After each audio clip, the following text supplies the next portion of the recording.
नमो हरिहन्ताणम् नमो सिद्धाणं नमो आयरीयानम् नमो वज्रायाणम्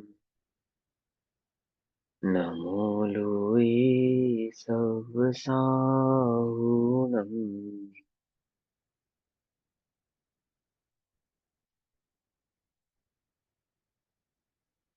नमः समे साराय स्वानुभूत्या च कासते चित्स्वभावाय भावाय सर्वभावान्तरच्छिदे।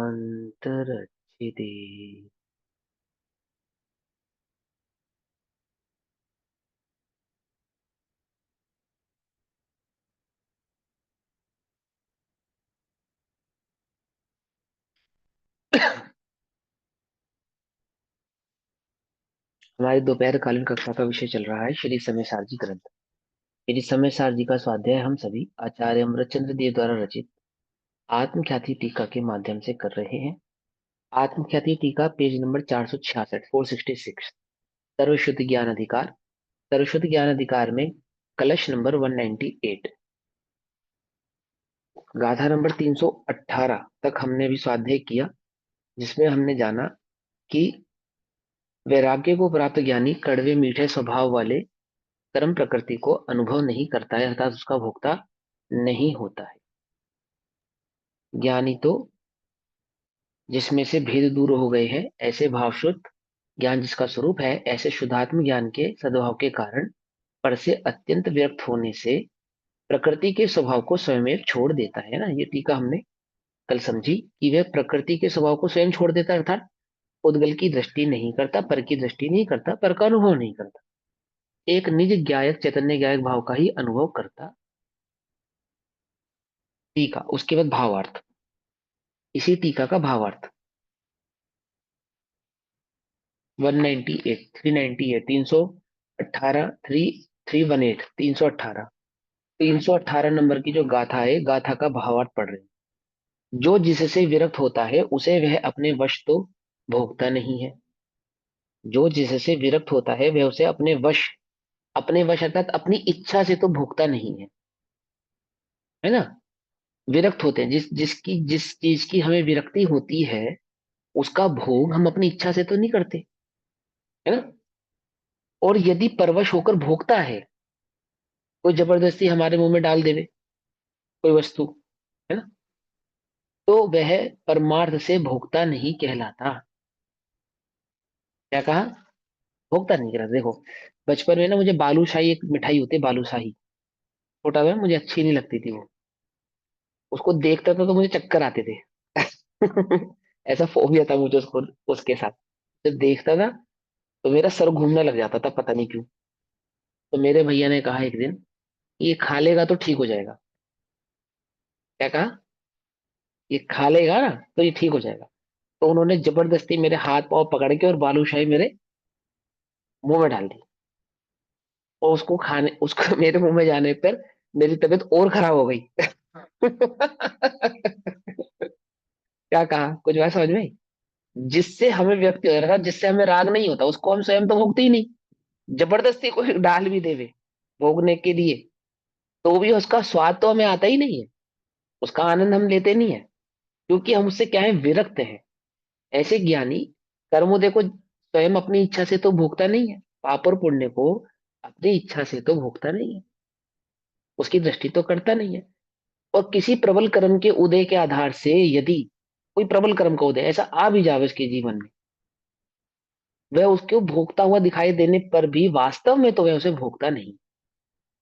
ऐसा कहते हैं ना, क्या कहते हैं, जो जिससे विरक्त होता है उसे वह अपने वश तो भोगता नहीं है। और यदि परवश होकर भोगता है, परवश होकर, तो उसे परमार्थ से भोक्ता नहीं कहलाता। वो परमार्थ से उसको भोग सेवन करने वाला है, ऐसा कहलाता नहीं। इस न्याय से ज्ञानी, जो कि प्रकृति स्वभाव को, कर्मोदय को अपना ना जानने से उससे विरक्त है। ठीक। इस न्याय से, किस न्याय से, कि ये परवशता से भोगने पर भी क्या नहीं कहलाएगा, भोक्ता नहीं कहलाएगा। ये जो न्याय है, जो सिद्धांत है, इस सिद्धांत से ज्ञानी जो कि प्रकृति स्वभाव को अर्थात कर्मोदय को, कर्म को अपना ना जानने से उससे विरक्त है। ज्ञानी द्रव्य कर्म, भाव कर्म, नो कर्म को अपना नहीं जानते, उससे विरक्त है ना। तो ये गीता जी सो रही है कि जाग रही है? जागो जागो। हाँ, विरक्त है, अपना ना जानने से उससे विरक्त है। वह स्वयमेव तो प्रकृति स्वभाव को नहीं भोगता, अर्थात कर्म के उदय को नहीं भोगता, कर्म के उदय का सेवन नहीं करता, कर्म के उदय में आसक्त नहीं होता, कर्म के उदय में जुड़ता नहीं है। कौन से वाले कर्म के उदय में नहीं जुड़ता? पुण्य कर्म के उदय में नहीं जुड़ता, या पाप कर्म के उदय में भी नहीं जुड़ता। समझे किसी भी आसक्ति कर्म किसको के कहते उदय हैं? में नहीं जुड़ता। हाँ, आसक्ति मतलब पुण्य के उदय में सुख का अनुभव नहीं करता और पाप के उदय में दुख का अनुभव नहीं करता, ऐसा। समझे, नहीं जुड़ने का मतलब ऐसा है कि पुण्य के उदय से तो हम भेद विज्ञान कर लेते हैं भैया, पाप के उदय से नहीं कर पाते। बोलो।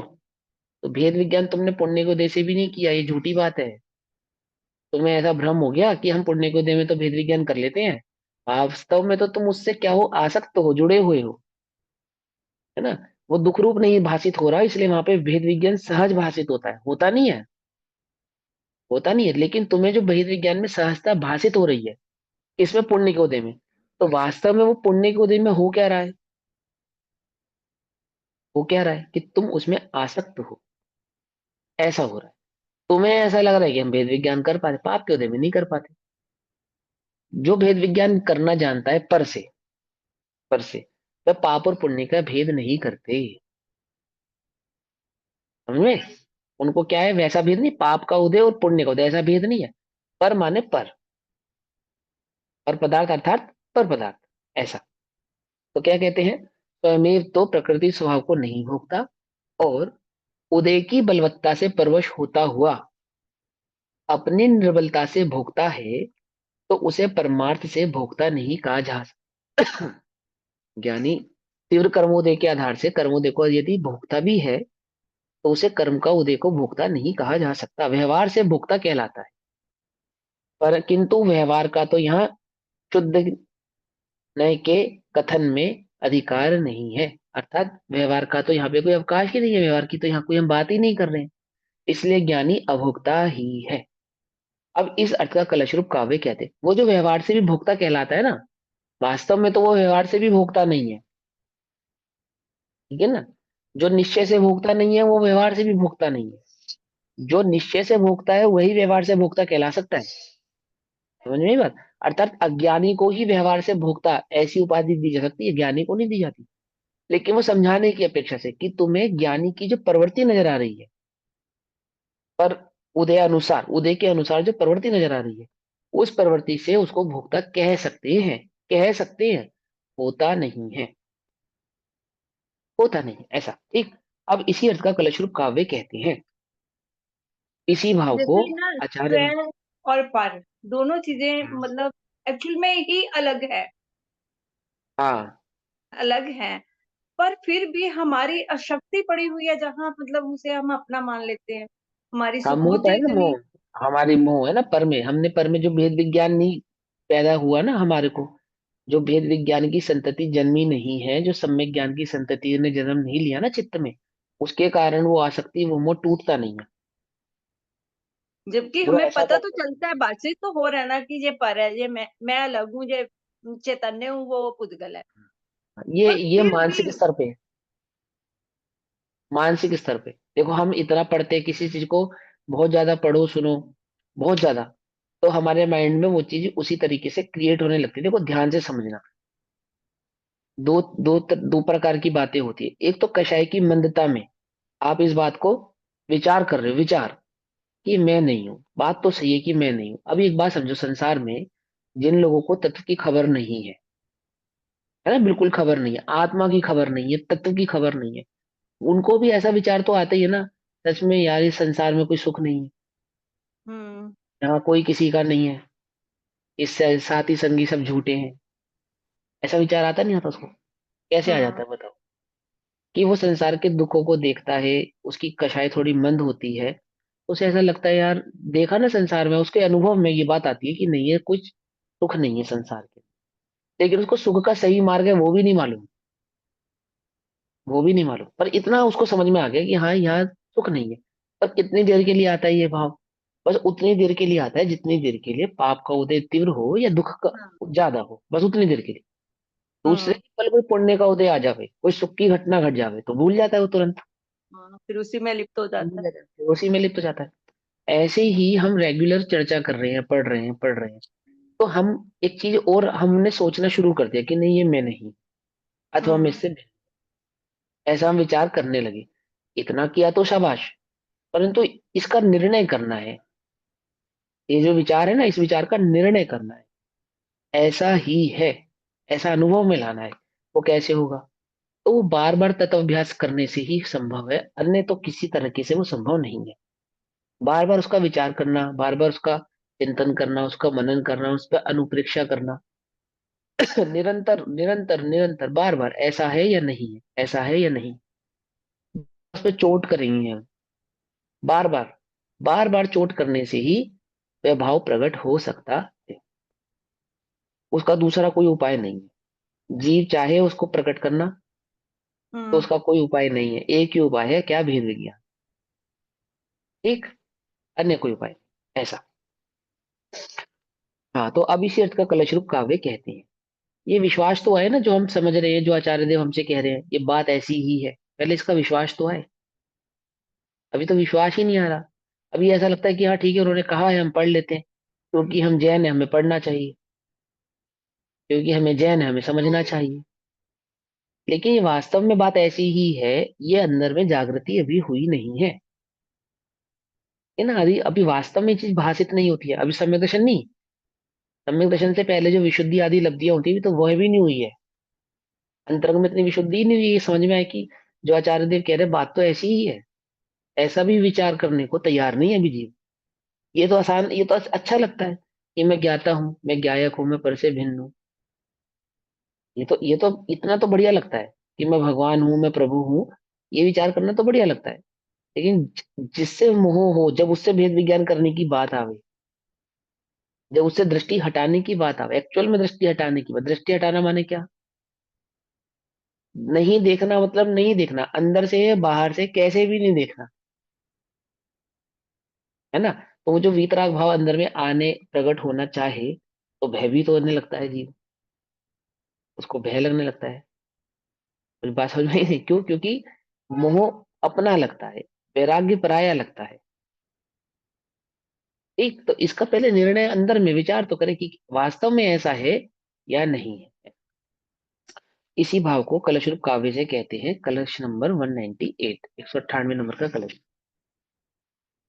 ज्ञानी करोति न। हाँ हाँ हाँ, दीदी पढ़ो पढ़ो पढ़ो पढ़ो पढ़ो, बहुत बढ़िया। ज्ञानी करोति न वेद्यते च कर्म जानाति केवलमयं किल तत्स्वभावम् ज्ञानं परं करणवेदनयोर्भावा चक्षुस्वभावनियतः स हि मुक्त एव।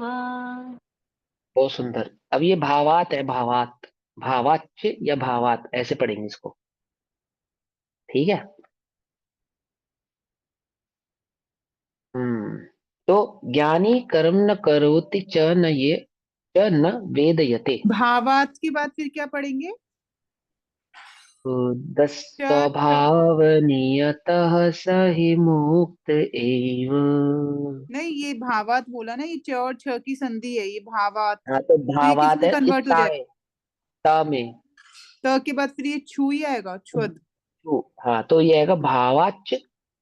ठीक है। उच्चारण में जब संधि विच्छेद करेंगे तो ता पढ़ेंगे, लेकिन जब उच्चारण करते हैं तब संधि विच्छेद नहीं करते, तब क्या पढ़ेंगे? भावाच्य। तो स्वभाव नियतः स हि मुक्त एव, ऐसे। वैसे दीदी ने थोड़ी सी लय भी गलत पढ़ी है। लेकिन ठीक है ना, हाँ, अभी इस मैं तरीके से सीख लो। सीख रही हूँ। हाँ हाँ हाँ, नहीं सही है, बहुत बढ़िया है। ज्ञानी कर्म न करोति च न वेदयते, अर्थात ज्ञानी कर्म को ना तो करता है और ना वेदता अर्थात भोगता है। इस कर्म की बात कर रहे हैं, द्रव्य कर्म, भाव कर्म और नो कर्म, तीनों कर्मों की बात कर रहे हैं, ठीक है ना। ज्ञानी कर्म को ना तो करता है, ज्ञानी माने जो जो स्व और पर से भिन्न चैतन्य ज्ञान भाव को जानते हैं, निज और पर की भिन्नता को पहचानते हैं, वे पर के कर्ता नहीं होते, कर्म के कर्ता नहीं होते। ज्ञानी ना तो कर्म को करता है और ना ही उसको भोगता है। तत्स्वभावम अयम किल केवलम जानाति, केवलम जानाति है, बिल्कुल सिंपल। केवल जानता है, किसको जानता है? वह कर्म के स्वभाव को मात्र जानता ही है, कर्म के स्वभाव को ज्ञानी जानता ही है। परम जानन, इस प्रकार मात्र ज्ञानी जानना हुआ। ज्ञानी का मतलब भैया जिसने अनुभव कर लिया है ना। हाँ, ज्ञानी माने जो निज चैतन्य ज्ञान भाव को पर से भिन्न जानता है ना, उसकी बात कर रहे हैं। ज्ञान स्वभाव की अपेक्षा से हम भी ज्ञानी हैं, डोंट वरी। पहचानो ना, जानो, मैं पर से भिन्न हूं, जानो, है ना। तो जो अपने को पर से भिन्न जानता है वह कैसा है कि वह पर का कर्ता नहीं होता, अर्थात कर्म के स्वभाव को मात्र जानता ही है। परम जानन, इस प्रकार मात्र जानता हुआ।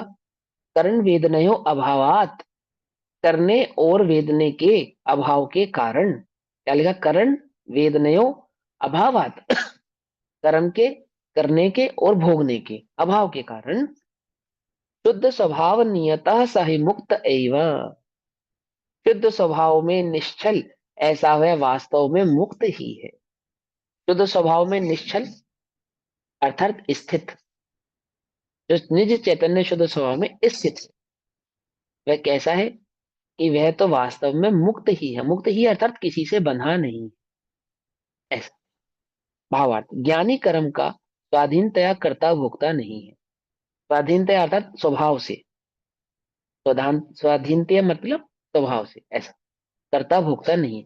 देखो एक बात को समझना, एक तो होता है त्रिकाली स्वभाव, उसको भी स्वभाव कहते हैं ना, और एक जो वर्तमान जीव का अभिप्राय है उसको भी स्वभाव कहते हैं। पकड़ में आ गई बात? एक तो त्रिकाली स्वभाव है उसको स्वभाव कहते हैं, एक अभिप्राय को भी स्वभाव कहते हैं। तो अज्ञानी का जो अभिप्राय है, अज्ञानी का जो अभिप्राय वो कैसा है कि मैं पर को करता हूँ, अर्थात मैं पर का भोगता हूँ। तो वहां अज्ञानी के स्वभाव को कर्ता भोक्तापना कहा जाएगा। वहां स्वभाव कहने का मतलब त्रिकाली स्वभाव नहीं है, वहां स्वभाव कहने का तात्पर्य उसका अभिप्राय मात्र है। और अभिप्राय को गायक यहाँ स्वभाव पे के विपरीत, अज्ञान भी लेंगे, अभिप्राय को अभी अज्ञान भी ले सकते हैं। नहीं, अभिप्राय तो ज्ञान भी हो सकता है अज्ञानी ना के, दीदी। नहीं अभिप्राय अज्ञानी माने के, श्रद्धा। ज्ञानी के अभिप्राय को अज्ञान लेंगे। हाँ, अब अज्ञानी का अभिप्राय अज्ञान है, अज्ञानी का अभिप्राय अज्ञान है, सीधी बात है। अभिप्राय माने श्रद्धा, अभिप्राय माने श्रद्धान, ठीक उसकी है ना। मानता में क्या पड़ा हुआ है। हाँ, उसकी मान्यता में क्या पड़ा हुआ है। तो स्वभाव के दो अर्थ करें ना, एक तो त्रिकाली स्वभाव है, त्रिकाली स्वभाव कैसा है हमारा? त्रिकाली स्वभाव तो करता ही है, भोगता ही है, एक ज्ञायक चैतन्य ज्ञायक भाव मात्र ही है, अन्य तो कुछ नहीं। और एक जो वर्तमान अभिप्राय है उसको भी स्वभाव कहते हैं, श्रद्धा या श्रद्धान को भी स्वभाव कहते हैं। तो कहते हैं ज्ञानी, ज्ञानी माने जो चैतन्य निज को पर से भिन्न जानने वाला निज चैतन्य ज्ञायक भाव है, वह कर्म का स्वाधीनतया कर्ता भोक्ता नहीं है, स्वभाव से ही कर्म का कर्ता भोक्ता नहीं है। अर्थात उसका अभिप्राय कैसा है?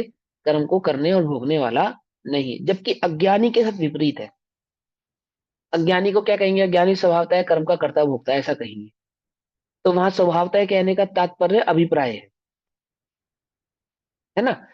मात्र ज्ञाता ही है, इसलिए वह मात्र शुद्ध स्वभाव रूप होता हुआ मुक्त ही है। एक चैतन्य ज्ञायक भाव का अनुभव करता हुआ कैसा है? मुक्त ही है। बंधन क्या है? पर का अनुभव करना बंधन है। वहां मोक्ष अधिकार में छल ग्रहण मत करना, वहां पे स्पष्ट बताया मात्र अनुभव करने से मुक्त नहीं होता, निज को पर से भिन्न जानकर भिन्न करने पर ही मुक्ति यानी मोक्ष की प्राप्ति जीव को होती है। कोई ये समझे कि सम्यक दर्शन ही मोक्ष है, ऐसा नहीं, ऐसा नहीं कह रहे यहाँ पे। यहाँ पे मुक्त कहने का तात्पर्य मोक्ष नहीं है। बात समझ में आ रही है नहीं आ रही है, क्या कहना चाहते हैं? यहाँ मुक्त कहने का तात्पर्य यह है कि वह किसी से बंधा नहीं है, किसी के अधीन नहीं है, ऐसा कह रहे हैं। ठीक, तो क्या कहते हैं कर्म उदय में आता हुआ आता भी है, कर्म का उदय आता भी है, फिर भी वह ज्ञानी का क्या कर सकता है? क्या कर सकता है? बोलो ये क्या कर सकता है? कर्म का उदय ज्ञानी का क्या कर सकता है? अज्ञानी का तो कर सकता है ना। कभी नहीं कर सकता। न हाँ, ज्ञानी का ना अज्ञानी अज्ञानी को का। मालूम नहीं है बस। बस अज्ञानी अज्ञानी का भोगता है, सोचता है कि मैं करता हूँ, मैं करता हाँ, हूँ। उसको लगता है कि कर्म के उदय ने मुझे मुझे कर दिया, ऐसा उसे लगता है। ये देखो ये सारा खेल जो संसार क्या है, मात्र लगने का नाम। और मोक्ष मार्ग क्या है? ये वास्तविकता जानने का नाम, बस इतनी सी बात। बदलना थोड़ी है, किसी द्रव्य के स्वभाव को बदलना थोड़ी है, जीव में कुछ गुणों को पैदा करना थोड़ी है।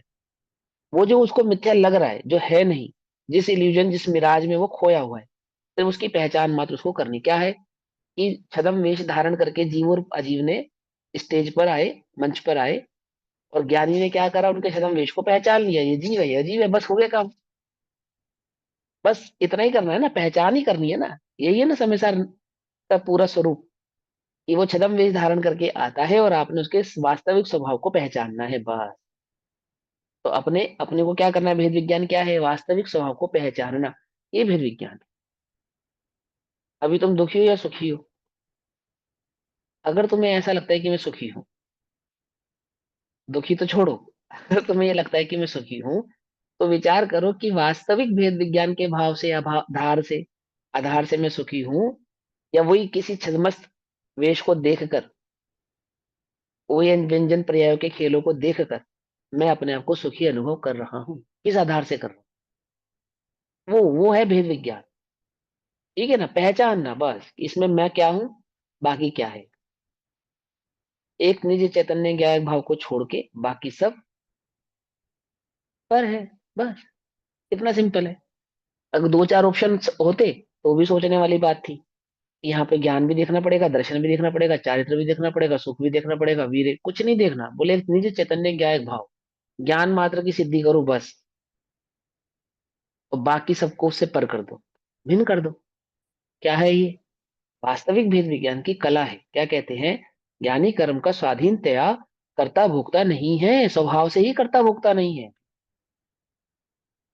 स्वाधीनता यानी स्वभाव से, पराधीन से तो कर्ता भोक्ता है ना। तो यहाँ स्वाधीनता कहने का मतलब ऐसा नहीं कि स्वाधीनता है तो कर्ता भोक्ता नहीं और पराधीन से कर्ता भोक्ता है, ऐसा नहीं कहना चाहते। वहां पे तो कर्म के उदय को बलात्पूर्वक उदय आने पर उस रूप परिणति होगी, वो व्यवहार से कथन करेंगे, लेकिन यहाँ पे ये समझा रही है स्वभाव से ही कर्ता भोक्ता नहीं है वो उसका, है ना। मात्र ज्ञाता ही है, मात्र ये स्वभाव उसका कैसा है, जानने वाला स्वभाव है। तीव्र उदय आता है तो तीव्र उदय को तीव्र उदय रूप जानता है, मंद उदय आता है तो मंद उदय को मंद उदय रूप जानता है, बस। अब तीव्र उदय को जानते हुए जगत में ऐसा किसी को लग सकता है कि तीव्र उदय ये कर्म के उदय को भोग रहा है। जैसे रामचंद्र जी 6 महीने तक लक्ष्मण के शव को लेकर घूम रहे हैं, अथवा सीता के लिए दुखी हो रहे हैं, तो लग सकता है कि वे दुखी हो रहे हैं। परंतु जैसे जब वो दुखी नहीं दिख रहे थे, तब क्या कर रहे थे वे, कि वे मंद उदय को जान रहे थे उस समय, नहीं रो रहे थे ना, शांत थे ना, प्रसन्न थे ना, या सहज थे। तो सहजता भी क्या थी, सहजता भी कर्म का उदय मात्र था, ये मालूम। सहजता भी कोई क्या थी, आत्मा की सहजता। देह आदि की सहजता को आत्मा की सहजता नहीं कहते। देह आदि में होने वाला जो सहज भाव है, सहज परिणाम है, उसको सहजता नहीं कहते। जैसे पिताजी ने कहा कि आपको राजपाट छोड़कर जंगल में जाना पड़ेगा, तो सहजता से चले गए, तो वहां आत्मा का बल था इसलिए सहजता से चले गए, ऐसा नहीं है। उल्टा नहीं पकड़ना, मैंने इसके विपरीत भाव को नहीं पकड़ना, बहुत ध्यान से समझना। चले गए, पिताजी ने कहा जाना है, चले गए, कैसे? सहजता से चले गए। वो जो वहां पे सहज भाव था, वो भी कर्म का उदय था, उस कर्म के उदय को सहजता से जाना। सीता के हरण करने के बाद जो तीव्र कर्म के उदय में मोह तीव्र हुआ ना, चारित्र मोहिनी, दुखी हुए, विहल हुए, रोना हुआ, वो क्या था? तीव्र कर्म का उदय था। जैसे परिवार को छोड़ते समय जाते हुए सहज रूप से परिणम रहे थे, वहां तीव्र रूप से परिणमते हुए दिखाई दे रही है। अब रामचंद्र जी की अपेक्षा से समझो, उस जीव की अपेक्षा से जो रामचंद्र जी के वेश में है, वो जो वेश में जीव है, वो जीव कैसा है कि वो सहज परिणमन का भी ज्ञाता था। कषाय की मंदता में होने वाले देहादि के परिणमन का भी ज्ञाता था, और कषाय की तीव्रता में होने वाले देहादि के परिणमन का भी वह क्या है, मात्र ज्ञाता ही है। ज्ञाता ही है। उसको आप ज्ञाता कैसे कहते हो? क्योंकि उसको ज्ञान स्वभाव की खबर है। जिसको ज्ञान स्वभाव की खबर है, अर्थात जिसने ज्ञान स्वभाव का वेदन किया, अनुभव किया है, वह ज्ञाता ही है। कब? कि आप उसे जब भी देखो वो ज्ञाता ही है। ज्ञानी सोता हुआ भी नहीं सोता, अज्ञानी जागता हुआ भी सोता है, ऐसा है ना? है ना? यानी कि वह जो आपको अच्छा परिणमन करता हुआ दिखाई दे रहा है अज्ञानी, तो भी अज्ञानी है। ज्ञानी जो विपरीत परिणमन करता हुआ कदाचित दिखाई दे रहा है, तो भी वह ज्ञानी है। बोले किस आधार पे? ज्ञान स्वभाव को जानता है या नहीं जानता, इस आधार पे। बात समझ में आई? ज्ञान स्वभाव को जानता है या नहीं जानता? बोलो। जानता है। जानता है, इस आधार पे ज्ञानी है। एक शुद्ध शाकाहारी जैन व्यक्ति को 50 मांसाहारी व्यक्तियों के बीच में बिठा दिया जाए, अब वो मांसाहारी है शाकाहारी है? वो कहाँ बैठा है, उससे उस पर डिपेंड नहीं करता कि वो कहाँ बैठा है। कभी बलात्पूर्वक बैठा दिया जाता है ना, और कभी किसी कारण से बैठना पड़ता है। कई बार हम फ्लाइट में सफर करते हैं और हमारे बगल में सीट पे कोई ऐसा व्यक्ति बैठे, कैसा, जो नॉन जैनो अर्थात मांसाहारी हो, ऐसा हो सकता है ना? हो सकता है, नहीं हो सकता? हम चाइना जाते हैं ना कई बार, तो हमारी बगल वाली सीट पे इस तरह के व्यक्ति बैठते हैं, जो, वो लंबी फ्लाइट है ना, तो वहां पे डिनर देते हैं फ्लाइट में रात में, और नॉन वेज डिनर लिया उसने, ठीक है ना? अब मैं क्या हो गया उसके साथ बैठने से, जैनी हूँ अजैनी हूँ? है ना? कई बार ऐसे व्यक्ति भी होते, सज्जन होते, तो नॉन वेजिटेरियन है। अगर आप उनसे कहो ना कि आप नॉन वेज मत लीजिए, मैं कह देता हूँ, तो कुछ ऐसे लोग होते हैं नहीं लेते। अब उसने नहीं लिया और मैं भी वेजिटेरियन यही कह फूड। रही हूँ भैया, मैं भी यही कह रही हूँ कि मैं कभी जाती हूँ ना, तो मैं उनको हाँ। रिक्वेस्ट करती हूँ तो वो नहीं लेते। हाँ, ऐसे हमने फ्लाइट कहा, में उसको या रिक्वेस्ट किया हाँ, ट्रेन में भी कि ऐसे आप होता मत है, लीजिए। फ्लाइट में भी ऐसे हाँ, होता आप मत लीजिए, ऐसे। अच्छा, आप जैन हो, ठीक है, कोई बात। कुछ तो होते हैं सज्जन होते हैं, कुछ ऐसे होते हैं भाई नहीं मानते, वो लेते ही तब भी लेते हैं। अभी जिसने, जो है तो नॉन वेजिटेरियन व्यक्ति, और उसने लिया हमारे कहने से वेज फूड। अब प्रश्न ये है कि वो वेजिटेरियन फूड जो सेवन कर रहा है, वो वेजिटेरियन है या नॉन वेजिटेरियन है? वो व्यक्ति क्या है, क्या कहेंगे उसको हम? बोलो, है। क्या व्यक्ति तो कहलाएगा नॉन वो? वेजिटेरियन ही है, उसने आज लिया है तो फिर हाँ, वही कहलाएगा। समझ में आई बात? वो ठीक है, हमारे कहने से उसने आज वेजिटेरियन फूड ले लिया कि कोई बात नहीं, आपको परेशानी ना हो, लेकिन रहेगा तो वो, अभिप्राय तो नहीं बदला उसका। तो माँ कषाय क्या है, मंद वर्त रही है उसकी। मंद कषाय वर्तने पर भी रहा तो वह मांसाहारी ही, ठीक है, उतनी देर के लिए उसको पुण्य आदि का आश्रम होगा, जो भी होगा, उसकी कषाय में जो सरलता सहजता वो रही। अब मैं कहने लगूं ये व्यक्ति बहुत सज्जन है, किस आधार से? कि उसने एक दिन, एक समय मेरे कहने से मांसाहार सेवन नहीं किया, ठीक है, मैं उसके उस कृत के लिए कह सकता हूँ, लेकिन ऐसा होने पर वह शाकाहारी तो नहीं कहलाए। उसी की जगह दूसरा व्यक्ति विपरीत भाव क्या कहता है कि नहीं, हम तो खाएंगे भैया, हम आपकी सीट पे थोड़ी बैठे हैं, हमारा तो ये फूड है, आपको नहीं खाना आप नहीं खाओ, हमने तो आपसे नहीं कहा जबरदस्ती खाओ। ऐसा ऐसा करके उसने अपना, जो उसने खाना था उसने खाया। अब इस स्थिति में वो क्या है, वो भी मांसाहारी है। अब एक को हमने सज्जन समझा, एक को हमने दुर्जन समझा, एक वर्तमान स्थिति के आधार से। लेकिन वास्तव में दोनों का जो अभिप्राय है, वो तो यही है ना कि नॉन वेजिटेरियन फूड में सुख है, ऐसा है ना? अभिप्राय तो दोनों का बराबर ही है, सेम ही है। ऐसे ज्ञानी के जीवन में कोई सहज परिणमन है, कोई परिणमन असहज है, लेकिन दोनों ही परिणमनों में जो स्वभाव को जानते हैं, सहज परिणमन में तो भी ज्ञाता है, लेकिन कुछ परिणमन ऐसे भी जो असहज है, असहज परिणमन में भी वे ज्ञाता ही हैं। वे ज्ञाता ही है, अन्य कुछ नहीं है। बात समझ में? क्या कहते हैं, ज्ञानी कर्म का स्वाधीनता, कर्म कर्ता भोक्ता नहीं है, वह स्वभाव से तो कर्ता भोक्ता नहीं है, मात्र ज्ञाता ही है। इसलिए वह शुद्ध, वह मात्र शुद्ध स्वरूप स्वभाव रूप होता हुआ मुक्त ही है। निज चैतन्य ज्ञायक भाव का अनुभव करता हुआ पर से मुक्त ही है, पर से बंधा नहीं है, ऐसा। मुक्त ही है, अर्थात पर के आधार से परिणमित होता नहीं है। ठीक। और कर्म उदय में आता भी है, फिर भी वह ज्ञानी का क्या कर सकता है?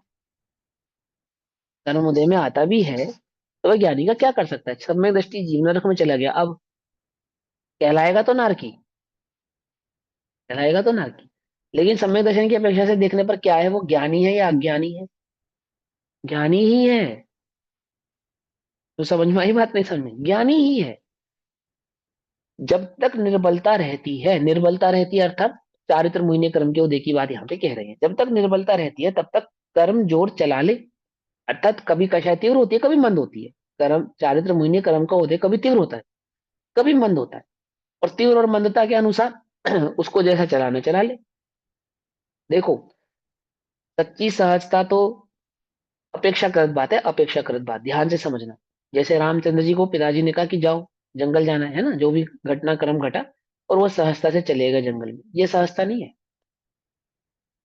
ये सहजता नहीं है। अगर वो सच्ची में सहज होते तो मुनि धर्म अंगीकार करते ना, बाद में किया ना, किया या नहीं किया बोलो? सच्ची सहज उल्टा नहीं पकड़ना, बस बात को समझना अपेक्षाकृत।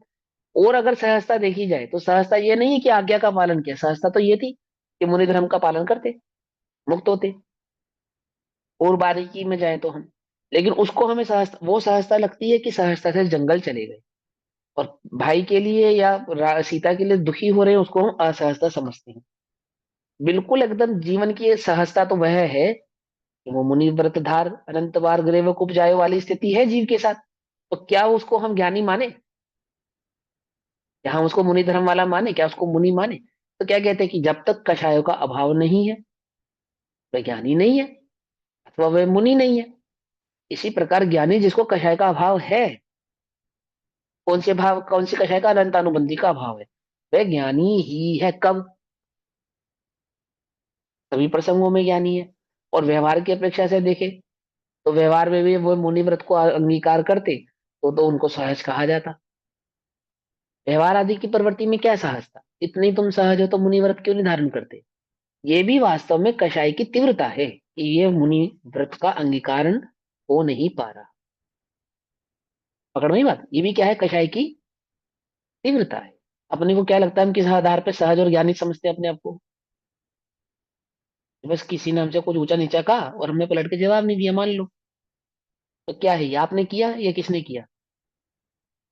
विपरीत भाव ग्रहण नहीं करना। कषाय चित्त में मंद होती है तो परिणति भी मंद ही होती है, लेकिन वास्तव में तो वो कर्म का उदय मात्रा है, इससे अधिक कुछ नहीं है, ये कह रहे हैं।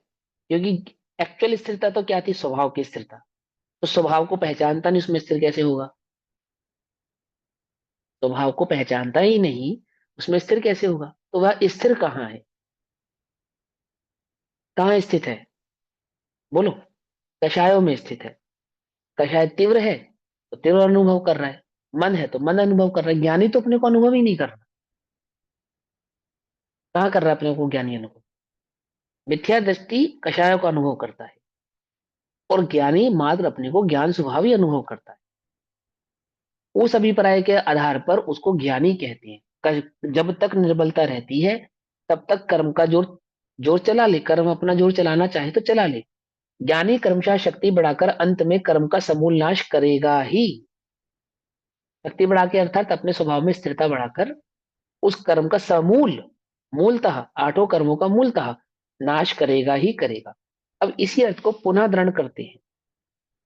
अब आचार्य अमृतचंद्र के इस कलश के बाद आचार्य कुंद कुंद देव की जो गाथा है, इसी भाव को और मजबूत और दृढ़ करने के लिए आती है गाथा नंबर 319। नावी कुवैर्नावी वेयैर्नाणिकम्मायिं बहुपयारायिं जानै पुण्यकम्म फलम् बद्धं पुण्यं च पावं च। वो गाते एक साथ है, अलग अलग थी। करता नहीं नहीं वेदता ज्ञानी करम बहुभाति का।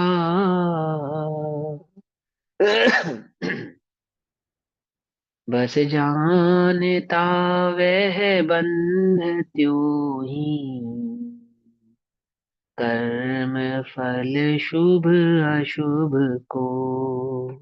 हम्म? करता नहीं, भोगता नहीं, नहीं वेदता अर्थात भोगता नहीं। यानी कर्म बहुभांति का, बहुभांति का मतलब तीव्र भी है, मंद भी है, मंदतर भी है। वह कर्म के उदय को क्या नहीं करता, भोगता नहीं है। समझ में ये बात है? क्या नहीं करता, भोगता नहीं। देखो, ध्यान से समझना, ध्यान से, है ना, विपरीत भाव नहीं ग्रहण करना, बहुत ध्यान से समझना। किसी जीव ने मुनिव्रत का अंगीकार किया, तो ज्ञानी मुनिव्रत अंगीकार करते हैं या नहीं करते? होता है, बोलो। करते नहीं में है। आएंगे। हाँ, ये अब ये समझने वाली करते बात है थोड़ी, है ना। करते होता अंगीकार है। तो वो एक चैतन्य ज्ञायक भाव के सिवा अन्य किसी को नहीं करते। अंगीकार तो एक निजी चैतन्य ज्ञायक भाव को किया है बस, अब और किसी को अंगीकार नहीं करते हो। अब नहीं करेंगे, और किसी और गुंजाइश ही नहीं है वहां पे किसी और को अंगीकार करने की। क्या कहा, उस चैतन्य ज्ञायक भाव के अनुसरण अंगीकार यानी कि उसके श्रद्धान करने पे के बाद अन्य किसी की गुंजाइश नहीं है कि हाँ और किसी को स्थान मिल सके, है ना। तो बाहर में क्या हो रहा है भैया, जिसको हमने अंगीकार कहा। अब दो बातें, एक पुद्गल का परिणमन, एक कर्म का उदय, और कुछ नहीं है। क्या है वो, कि जैसे जैसे अंदर में स्थिरता बढ़ती है, तीव्र स्थिरता बढ़ती है, तेज स्थिरता बढ़ती है, स्ट्रांगनेस आती है, बाहर में मुनिव्रत भी आता है। आता ही है, सहज ही आता है, सहज ही आता है। लेकिन आने पर भी मैं मुनि हूं ऐसा अपने को अनुभव ना करते हुए एक चैतन्य ज्ञायक भाव का ही वेदन अनुभव करते हैं। अभी इसकी जगह दूसरी बात समझो, अज्ञानी ने मुनिव्रत अंगीकार किया, अज्ञानी ने, तो अज्ञानी मुनिव्रत को अंगीकार कर सकता है या नहीं कर सकता? कि अज्ञानी के मुनिव्रत होता ही नहीं है, एक बात। समझे, द्रव्य नियोग की अपेक्षा से चर्चा कर रहे हैं अभी हम, चरणा नियोग की अपेक्षा से नहीं कर रहे हैं ना। कि अज्ञानी के तो मुनिव्रत होता ही नहीं है, तो क्या होता है, स्वांग मात्र होता है। तो वह स्वांग भी कर्म का उदय मात्र है, वह कर सके ऐसा नहीं है। देखो, मैं कर सकता हूं, मैं मुनिव्रत धारण कर सकता हूँ, करता हो जाएगा जी, देह आदि में होने वाले परिणमन का करता हो जाएगा जी। वो भी वास्तव में एकमात्र कर्म का उदय, बस बहुभांति प्रकार का कर्म का उदय, बहुभांति प्रकार का। आदिनाथ भगवान 84 लाख पूर्व की आयु में 83 लाख पूर्व तक राजपाट का भोग सेवन करते रहे, कर्म का उदय है। ठीक, फिर उन्होंने राजपाट का त्याग कर दिया। ये पुरुषार्थ है, कहते हैं पुरुषार्थ है, वास्तव में कर्म का उदय है और कुछ नहीं है। अभी तुमको जो छह ऑप्शन ज्ञान है क्या है, तुम्हारा पुरुषार्थ है, कर्म का उदय है? विचार कर कर देखो, जो छह ऑप्शन ज्ञान मुझे वर्त रहा है ये क्या है, ये मेरा पुरुषार्थ है, ये मेरे कर्म का उदय है? बोलो क्या कर्म करेगा अभी दे। अभी। कर्म का अभी उदय। जरा सा कोई कर्म का उदय आवे, ये है कि वात, वात पित्त कफ ऊपर नीचे हो शरीर के, तो बुद्धि का क्या होगा, ज्ञान का क्या होगा? अभी तीव्र कर्म का उदय आवे, कोई कर्म का उदय आवे, याददाश्त चली जाए, पढ़ा हुआ सब भूल जाऊं, अथवा विपरीत भाव ही धारण कर लूं। क्या कहा, ऐसे ही है ना। पंडित टोडरमल जी ने बहुत सुंदर शब्द दिया इसके लिए, भवितव्यता का विचार करके समता आती है। क्या, ये भवितव्यता, भवितव्यता माने क्या, अब इसके भाग्य में ऐसा ही होना था, अब जीव के भाग्य में क्या होना है? जीव तो गायक है, उसके भाग्य में कुछ नहीं होना। उसके परिणमन को, वो जो पुद्गल के साथ उसका परिणमन हो रहा है ना कर्म के उदय का, उसको भाग्य कह रहे हैं। मारीच भगवान का विरोध कर रहे हैं ना तमोशरण में, तो क्या है वो, कर्म का उदय, बस, उससे अधिक तो कुछ नहीं है। और गजब की बात तो यह है कि आगमकार कहते हैं कि मात्र मारीच के कर्म का उदय नहीं है, आदिनाथ भगवान के भी कर्म का उदय है। पता है क्यों? क्योंकि समोशरण में कोई विरोधी विरोध कर सकता नहीं, हो ही नहीं सकता, होता ही नहीं है, तीर्थंकरों का कोई विरोध कर सके ऐसी सामर्थ्य नहीं होती किसी में। और कर्म के उदय के कारण ऐसा हुआ, क्या हुआ, कर्म के उदय के कारण दो पुत्रियों ने जन्म लिया, कर्म के उदय के कारण चक्रवर्ती का मान भंग हुआ, कर्म के उदय के कारण एक्स्ट्रा एक्सेट्रा एक्सेट्रा ये घटनाएं घटी, और कर्म उदय के कारण क्या हुआ कि समोषण में भगवान का कोई विरोध करने वाला आ गया। ध्यान से समझ में आ रही बात, नहीं समझ में आ रही? वो वास्तव में कर्म को उदय क्या, द्रव्य कर्म, भाव कर्म और नो कर्म में होने वाला परिणमन, उस परिणमन को उदय कहते हैं। क्या कहा? द्रव्य कर्म का परिणमन उदय है, भाव कर्म उदय है, नो कर्म उदय है, और कुछ नहीं है। हाँ, आप बोलो क्या प्रश्न पूछ रहे हो? भैया ये अघातिया कर्मों में फिर कौन से कर्म का उदय मानेंगे इसको? मारीच जो आदिनाथ भगवान के कर्म का उदय आप कह रहे हो, अघातिया हाँ, का ही तो उदय हुआ, तो अघातिया में कौन से कर्म का हाँ। उदय मानोगे इसको? वेद नहीं यश है? कर्म प्रकृति, नहीं वेद ने नहीं है, यश कर्म आदि प्रकृतियां जिसमें होती है ना, उसी में से किसी में, उसी में किसी एक प्रकृति का उदय मात्र है और कुछ नहीं, बस। यश कर्म तो वेदनीय में ही आता है, साता वेदनीय में ही हाँ, आएगा जिसमें भी यश आता कर्म। है, जिसमें भी आए, जिसमें भी आए, मुझे उसकी प्रकृति याद नहीं है, बस यश कर्म प्रकृति जिसका भी भेद है, नाम कर्म में आता है। नाम कर्म में आना चाहिए वैसे तो, यश लेकिन जिस भी यश प्रकृति का, जिस भी प्रकृति का वो उदय है, उस प्रकृति को मात्र मानो, बस, और कुछ नहीं है। लेकिन मैं क्या कह रहा हूँ, उसको कहा ना, उसको कर्म का उदय कहा, कहानी का, तो किसके कर्म का उदय कहा? बारिश के तो है ही, उसको आदिनाथ भगवान के भी कर्म का उदय कह दिया। अब उनके कैसे कर्म का उदय बोलो, भगवान के कर्म का उदय होता है क्या? है? तीन ज्ञान के धारी मुनिराज, कौन? आदिनाथ मुनिराज, और 6 महीने तक आहार नहीं मिला, क्या कहा उसको? कर्म का उदय कह दिया। कर्म का उदय, आहार नहीं मिलना कर्म का उदय है। बड़े ध्यान से समझना, कर्म का उदय कहते हैं किसे है, ये जितना भी तुम्हारे साथ परिणमन हो रहा है ना, अब कर्म का उदय है और कुछ नहीं है। जीव तब भी ज्ञाता था, आज भी ज्ञाता है, कल भी ज्ञाता रहेगा। कर्म के उदय को नहीं पहचानता, पुद्गल के परिणमन को नहीं पहचानता, पुद्गल का परिणमन इज इक्वल टू कर्म का उदय। क्या कहा? पुद्गल का परिणमन, इसका मतलब कर्म का उदय, बस। द्रव्य कर्म, भाव कर्म, नो कर्म के होने वाले परिणमन को, उस परिणमन का ही अपर नाम, दूसरा नाम है कर्म का उदय, बस, और कुछ नहीं है। किसके कर्म का उदय? जो उसे अपना माने उसके कर्म का उदय, बस। और ज्ञानी तो कर्म को अपना नहीं जानते, अपना नहीं पहचानते, तो उनके कर्म का उदय भी नहीं है। वास्तविक बात तो यही है कि जो अपने को ज्ञान स्वभाव जानता है, उसके कर्म का उदय नहीं है। पब्लिक बाहर दुनिया भली ही उसे आमुक के कर्म का उदय कहे, जैसे आदिनाथ भगवान के कर्म के उदय के कारण उन्हें 6 महीने तक आहार प्राप्त नहीं हुआ। अब आदिनाथ भगवान से पूछो क्यों भैया, तो आपके कर्म का उदय है या नहीं? तो कहेंगे मैं कर्मों से भिन्न एक गैर चैतन्य तत्व हूँ, कर्म का उदय कैसा? मैं तो भिन्न हूं ना, जो जो मैं नहीं हूं, उसका उदय मेरा उदय कैसे कहलाएगा, ये बताओ आप। जो मैं नहीं हूं, देह में होने वाला उदय मेरा कहलाएगा क्या? मैं कह रहा हूँ देह में नहीं हूं, तो देह में, देह का उदय मेरा उदय कैसे कहलाएगा?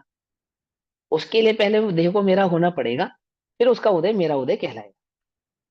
देखो मलेच्छ भाषा है ये, इसको बड़े ध्यान से समझना पड़ेगा आपको, एकदम सिंपल। वो कितनी मलेच्छ भाषा में कथन किया गया, उसको कहा वो कर्म का उदय है। किसके? किसके?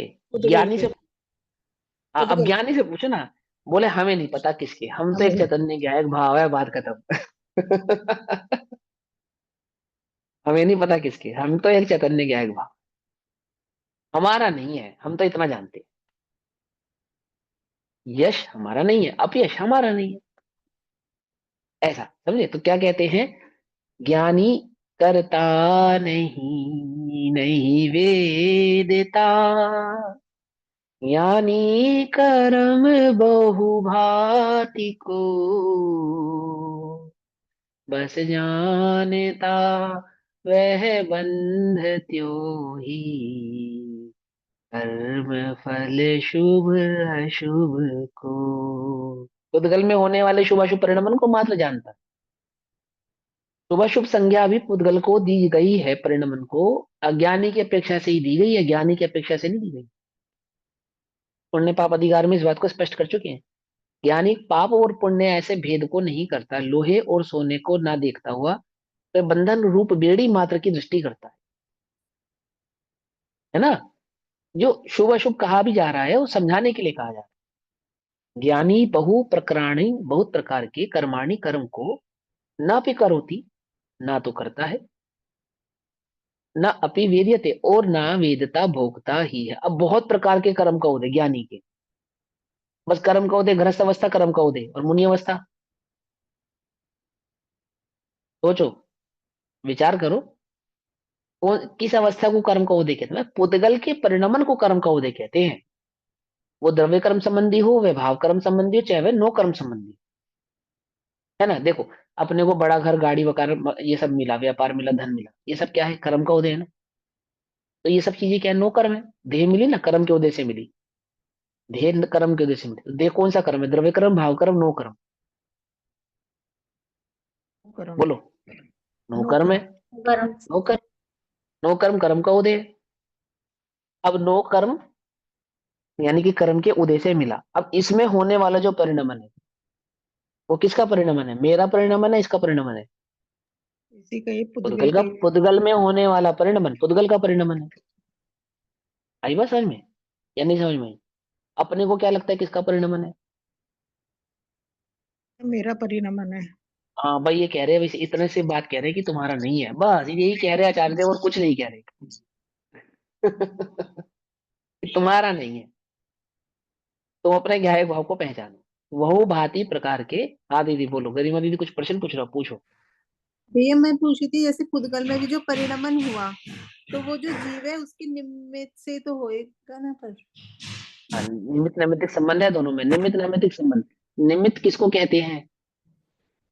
कार्य हो जाने के बाद जिस पर आरोप आए, हाँ, है ना। नहीं मेरा मतलब ये कार्य, पूछने का कि जो परिणमन पुद्गल में होता है वो भी हाँ उसी में ही होगा ना जहाँ पे निमित्त नैमित्तिक संबंध होगा जीव के साथ। हाँ, निमित्त नैमित्तिक संबंध है। निमित्त नैमित्तिक संबंध होगा तभी तभी होता परिणमन होगा, ये बात बिल्कुल करेक्ट है। लेकिन निमित्त के कारण नहीं होता, ये भी समझना पड़ेगा। उपादान की योग्यता से होता है, ये समझो। हाँ हाँ हाँ। कथन शैली निमित्त नैमित्तिक कथन है, परिणमन नहीं है।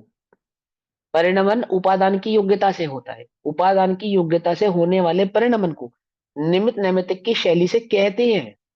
क्या कहा? कुछ समझ में आया? बात नहीं समझ में आई? हमें क्या लगता है कि निमित्त नैमित्तिक संबंध कर्ता कर्म संबंध लगता है। निमित्त नैमित्तिक संबंध को हम कर्ता कर्म संबंध मानते हैं। कर्ता कर्म और निमित्त नैमित्तिक में अंतर है। उद्गल में जो हुआ परिणमन किसके कारण हुआ? उद्गल के कारण हुआ। उद्गल की योग्यता के कारण हुआ, उसकी सहज योग्यता रूप परिणमन होने के कारण हुआ।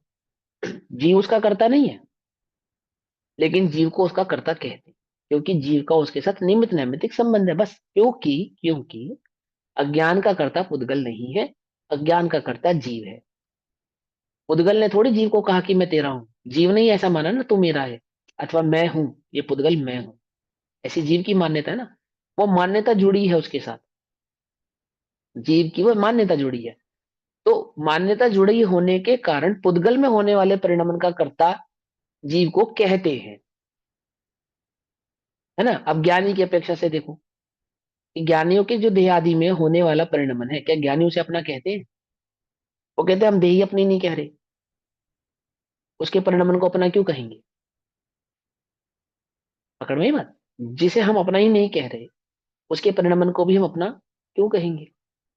जीव अपना काम करता है, देह अपना काम करती है, कर्म अपना काम करता है। एक भाव में मोक्ष होना है, दो भाव में होना है, तीन भाव में होना है, चार भाव में होना है। इस कौन करेगा इसका पुरुषार्थ? बोलो। जीव जीव करेगा स्वभाव इस में विषय। स्थित रहेगा, जीव स्वभाव में स्थित रहेगा, बस और कुछ नहीं करेगा। एक भाव में होना है वो भी कर्म का उदय, दो भाव में होना है वो भी कर्म का उदय, तीन भाव में होना है वो भी कर्म का उदय। कर्म का उदय है वो। कितने भाव लगेंगे? जितने कर्म बचे उतने भाव लगेंगे। क्यों? वास्तव में तो पुद्गल का परिणमन हो रहा है ना, जितना बाकी है। हाँ, अब क्या कहेंगे कि इतना ही समय लगने के पीछे जो कारण था, वो जीव का अज्ञान भाव था ना, जिसने बांधा था। अज्ञान भाव में कर्म बांधा था। क्योंकि अज्ञान दशा में बांधे हुए कर्म का कर्ता जीव है, इसलिए उसे जीव का कर्म का उदय ऐसा कह। ये तो कहने की शैली है, लेकिन जीव कर्म का कर्ता नहीं है, ऐसा। और बारीकी से समझो कि किसी जीव को किस समय मोक्ष होना है, केवल ही जानते हैं। कोई जीव कितने कर्मों का आश्रम करेगा और कितने समय तक रखेगा, केवल ही जानते हैं। बोलो, आज से तीन भाव बाद मैं कहाँ जाऊंगा, केवल ही जानते हैं। तो वो जो 3 भव बाद वाली आयुष है, क्या वो मैंने इस भव में बांध ली? नहीं बांधी ना। और केवली को पहले पता है कि मैं कौन सी आयुष बांधूंगा। अब केवली ने देखा है कि मैं 3 भव बाद नरक में जाऊंगा, और मुझे बता दिया किसी ने, अथवा मुझे साक्षात मालूम चल गया केवली के आधार से। अब मैं 3 भव पहले क्या पुरुषार्थ करना शुरू करूं कि मुझे 3 भव बाद नरक में ना जाना पड़े। मैं अपने परिणाम सुधारूंगा नहीं सुधारूंगा, बोलो। मेरा तो एक ही काम है था, तब विचार करना। नहीं, मैं सुधारूंगा, अपने परिणाम करूंगा और नरक में ना जाऊं, बहुत पुण्य करूंगा, दान करूंगा पूरा 3 भव तक, और फिर मैं नरक में नहीं जाऊंगा, बोलो। नहीं, केवली भगवान ने देखा तो जाना तो पड़ेगा ही फिर नरक में। अब देखो, तो वही तो कह रहे हैं, पुद्गल के परिणमन को समझना पड़ेगा। और जीव सदैव निर्दोष है, वह पुद्गल का करता नहीं है। केवली ने जीव को नरक जाते हुए देखा, ये क्या है ना, वो पुद्गल के परिणमन को देखा, वैसा होना है बस। कुछ शुभ रूप होना है, कुछ अशुभ रूप होना है। और जीव वो सभी प्रकार के परिणमन में ज्ञाता ही है, अज्ञानी है तो भी ज्ञाता था, जानता है तो भी ज्ञानी है, ज्ञाता ही है। ज्ञाता है तो अब नरक नहीं जाएगा, है ना। राजा सैनिक तीर्थंक वो हो गए, शाही सम्यक दृष्टि हो गया, अब नरक नहीं जाएंगे। तो क्या कहेंगे उसको? राजा सैनिक के कर्म नरक में जाने को क्या कहेंगे, क्या है वो? कर्म का उदय। कर्म का उदय कहेंगे। और मिथ्या दृष्टि के नरक में जाने को क्या कहेंगे? वास्तव वो में भी तो कर्म का कर्म ही का उदय है। उदय। हाँ, अब कर्म का उदय माने क्या? कर्म का उदय माने पुद्गल का परिणाम। और जीव है वहां पे ज्ञाता ही है, हर समय ज्ञाता ही है, ऑलवेज ज्ञाता ही है। ज्ञाता स्वभाव को नहीं जब पहचानता तो परिभ्रमण है, और ज्ञाता स्वभाव को पहचाने तो परिभ्रमण खत्म। क्या कहा? पुद्गल के परिणमन में होने वाली जो उलझन है, उसका मूल कारण क्या है? निज को पर से भिन्न नहीं जानता, बस अपने इतनी सी स्वभाव बात। को ना समझना। बस इतनी सी बात, और कुछ भी नहीं है, कुछ नहीं है।